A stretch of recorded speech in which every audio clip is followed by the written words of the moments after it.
আমরা কারো পদত্যাগ চাইনি, পদত্যাগের নাটক দেখেছে বাংলাদেশের মানুষ। আওয়ামী লীগ কোনদিন গণতন্ত্র বুঝেনি। আমি আজকে তারুণ্যের কথা বলতে এসেছি। বাংলাদেশে তারুণ্যের ভাবনা কি হওয়া উচিত সেটা শুনতে এসেছি। তারুণ্যের রাজনৈতিক অধিকার সারা বাংলাদেশের প্রত্যন্ত অঞ্চলে সমস্ত জায়গায় প্রতিধ্বনিত হোক, এই আহ্বান জানাতে এসেছি। আমরা এমন একটি রাষ্ট্র নির্মাণ করতে চাই, গণঅভ্যুত্থান পরবর্তীতে এদেশের শহীদের রক্তের আকাঙ্ক্ষা অনুযায়ী, জনগণের প্রত্যাশা অনুযায়ী তারুণ্য নির্ভর বাংলাদেশে একটি এমন স্বাধীন, সার্বভৌম, কার্যকর গণতান্ত্রিক রাষ্ট্র নির্মাণ করতে চাই।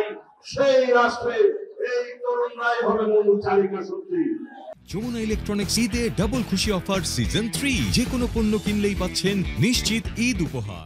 আমরা ফ্যাসিবাদ বিরোধী জাতীয় ঐক্য যেটা সৃষ্টি হয়েছিল, সেই জাতীয় ঐক্যে ফাটল ধরানোর চেষ্টা লক্ষ্য করছি। অত্যন্ত সুকৌশলে গণতান্ত্রিক শক্তিগুলোর মধ্যে বিভেদ সৃষ্টির পায়তারা চলছে। আমরা বলতে পারছি ফ্যাসিস্ট আওয়ামী লীগের অত্যাচারের কথা, নির্যাতনের কথা আমরা বলতে পারছি। এই ফ্যাসিবাদী আমলের লুটপাট দুর্নীতির কথা, অপহরণের কথা আমরা রক্ত দিয়েছি। এদেশের মানুষ রক্ত দিয়েছে গণতান্ত্রিক অধিকার প্রতিষ্ঠার জন্য। এদেশের মানুষ রক্ত দিয়েছে আইনের শাসন জারি করার জন্য। আমরা রক্ত দিয়ে সংগ্রাম করেছি আদালতের রায়ের সুষ্ঠু বাস্তবায়ন করার জন্য। আমরা দেখতে পাচ্ছি আজকে আইনের শাসন হুমকির মুখে রেখে আমরা দেখতে পাচ্ছি আদালতের রায় কার্যকর করা হয় না। সেই পরিস্থিতিতে আমরা আহ্বান জানাবো, আমরা যেন সকলে ঐক্যবদ্ধ থাকি, গণতন্ত্রের পক্ষে সকল শক্তির মধ্যে দৃঢ় ইস্পাত দৃঢ় আমরা সংকল্প তৈরি করি, ঐক্য তৈরি করি। বাংলাদেশের সামনে যাতে কোনোদিন আবার নব্য স্বৈরাচারের উৎপাদন না হয়, ফ্যাসিবাদের উৎপত্তি না হয়। আমরা সেই রকম একটি সংবিধান চাই, সেই রকম একটি রাষ্ট্র কাঠামো চাই, সেই রকম রাষ্ট্র সংস্কার করতে চাই, যে রাষ্ট্রের মধ্যে আর কোনোদিন কোন স্বৈরাচারের উৎপত্তি হবে না, আর কোনোদিন সংসদীয় বৈরারের উৎপত্তি হবে না, আর কোনোদিন রাষ্ট্রে স্বৈরাচারের ফ্যাসিবাদের উৎপত্তির কোন প্রজনন স্থল হবে না।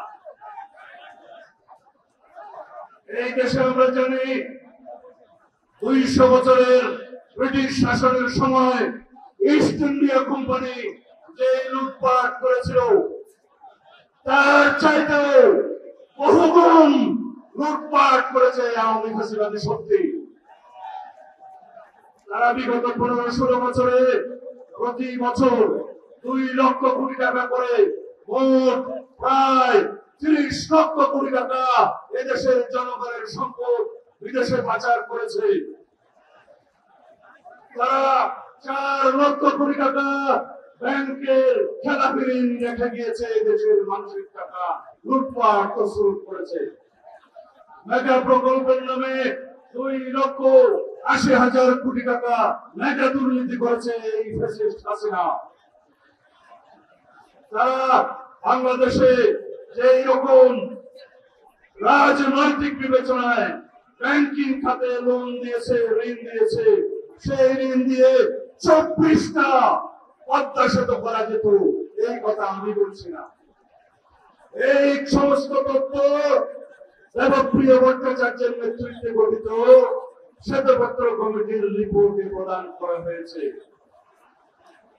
আমরা আজকে আওয়ামী দুর্নীতির ইতিহাস মানুষকে স্মরণ করিয়ে দিতে চাই। আমরা যেন পরস্পর ফ্যাসিবাদ বিরোধী গণতান্ত্রিক আন্দোলনে যে সমস্ত শক্তি আছি তারা যেন আমরা একতাবদ্ধ হই। আমাদের একমাত্র শত্রু, রাজনীতির শত্রু, এই দেশের গণশত্রু শেখ হাসিনা এবং আওয়ামী লীগকে প্রতিহত করেছিল করে, এটাই আমাদের শত্রু। আর আওয়ামী লীগের ইতিহাস যদি বলতে চাই, আপনাদেরকে স্মরণ করিয়ে দেওয়ার জন্য আওয়ামী লীগের জন্মলগ্ন থেকে আজ পর্যন্ত আওয়ামী লীগ কোনদিন গণতন্ত্র বুঝেনি। গণতন্ত্র তারা বিলুপ্ত করেছে, স্বৈরতন্ত্রের তারা প্রতিষ্ঠা করেছে।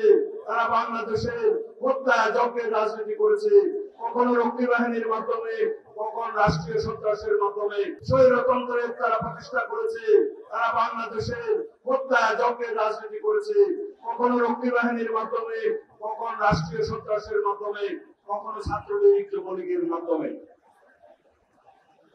আমরা যারা গণতন্ত্রের পক্ষে সংগ্রাম করেছি, আমরা যারা আমাদের দেশের তারেক রহমানের নেতৃত্বে দীর্ঘ 15-16 বছর বাংলাদেশে ফ্যাসিবাদ বিরোধী গণতান্ত্রিক সংগ্রাম করেছি, তারা আমরা আজকে কোন দেশের নাকি এজেন্ট হয়ে গিয়েছে। এই সমস্ত বয়ান কারা করছে? যারা আমাদের বক্তব্য মনে করে এদেশের গণতন্ত্রের পক্ষে কথা, যারা মনে করে আমরা এদেশের স্বাধীনতা সার্বভৌমত্ব রক্ষা করার পক্ষে কথা বলছি, তারা মনে করে তারা তার বিরুদ্ধে। আমরা বুঝি এই দেশে পরস্পরের মধ্যে বিভেদ সৃষ্টির মধ্য দিয়ে ফ্যাসিবাদী শক্তি নতুন করে আবার পায়তারা করছে এদের মাধ্যমে বাংলাদেশে প্রবেশ করার জন্য। আমরা নির্বাচনের রোডম্যাপ চেয়েছিলাম, আমরা কারো পদত্যাগ চাইনি। পদত্যাগের নাটক দেখেছে বাংলাদেশের মানুষ। আমরা সুস্পষ্ট জাতীয় সংসদ নির্বাচনের জন্য অতি অবশ্যই ডিসেম্বরের মধ্যে একটি রোডম্যাপ চেয়েছি। আমরা গণতান্ত্রিক অধিকারের জন্য যদি কথা বলি, সেটা যদি আমাদের অপরাধ হয়, সেই অপরাধ আমরা বারংবার করতে থাকব।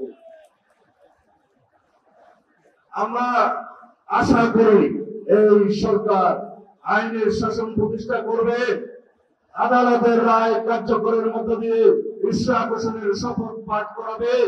এই সরকার নির্বাচনের জন্য রোডম্যাপ প্রদান করবে। অন্যথায় যদি এই অন্তর্বর্তীকালীন নিরপেক্ষ সরকারের বিরুদ্ধে গণতন্ত্রের দাবিতে, নির্বাচনের দাবিতে বাংলাদেশের মানুষকে আন্দোলন করতে হয়, সেটা হবে ইতিহাসের চিত্র বাধ্যজনক পর্যায়ে। আমি আর বেশি বক্তব্য দেব না, সবাইকে আহ্বান জানাচ্ছি আমরা গণতন্ত্রের পক্ষে ফ্যাসিবাদের বিরুদ্ধে যে জাতীয় ঐক্য গড়ে তুলেছি, সেই ঐক্যকে শক্তিতে পরিণত করি। আমরা আমাদের একমাত্র দাবি হোক সবার আগে বাংলাদেশ। আমরা এই তারুণ্যের শক্তি দিয়ে বাংলাদেশকে সেই জায়গায় নিয়ে যাব, শান্তি, প্রগতি, সমৃদ্ধি এবং একটি সমৃদ্ধশালী দেশ হিসেবে আমরা এগিয়ে নিয়ে যাবো ইনশাআল্লাহ।